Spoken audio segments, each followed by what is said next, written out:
It was pouring rain on Saturday in Brooklyn, but that didn't stop Niurka Meléndez from making the 2-hour train ride from Harlem because she says this work is too important. Community always will seek community first. She came to the Atlantic Armory Shelter where there are dozens of people spending time outside who live inside. So I'm gonna try to find out if there are more Venezuelans over there because I can feel that they are. It didn't take Meléndez long as she switched to Spanish, asking here No son buscadores de asilo todavía. if these men are asylum seekers yet. They are among the thousands who have been bused from Texas to New York City after crossing the U.S.-Mexico border seeking asylum from Venezuela. Meléndez wants to help.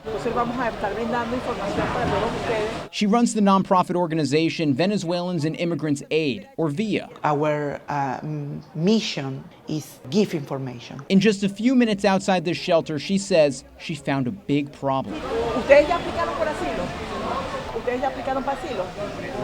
No one she met had applied for asylum. They don't know any information about their process they have to go through. She says many migrants believe that saying they're seeking asylum to immigration authorities is all they have to do to actually apply.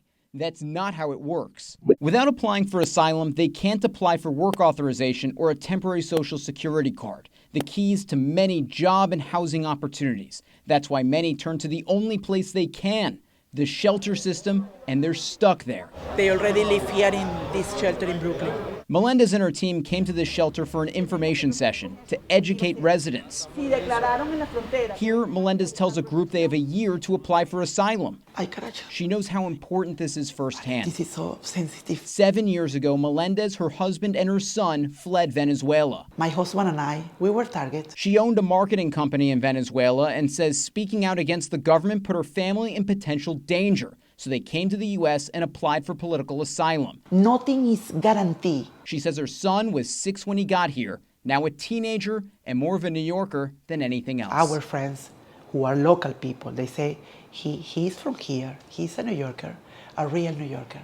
Her asylum case, that's still pending. She has yet to have an initial hearing, nearly 7 years of waiting. It is a complex and bureaucratic process. But because she's applied for asylum, she was able to apply for work authorization. With that and her temporary social security card, she has this apartment in Harlem and works in IT.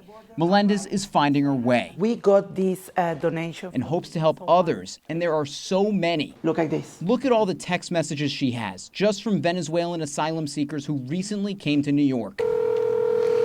She FaceTimes with members of her team to see conditions around the city. Cuando llegaron hoy. So she works long days, doing anything she can to help fellow Venezuelans on their path to finding a new life, while she waits and hopes to secure her own future right here.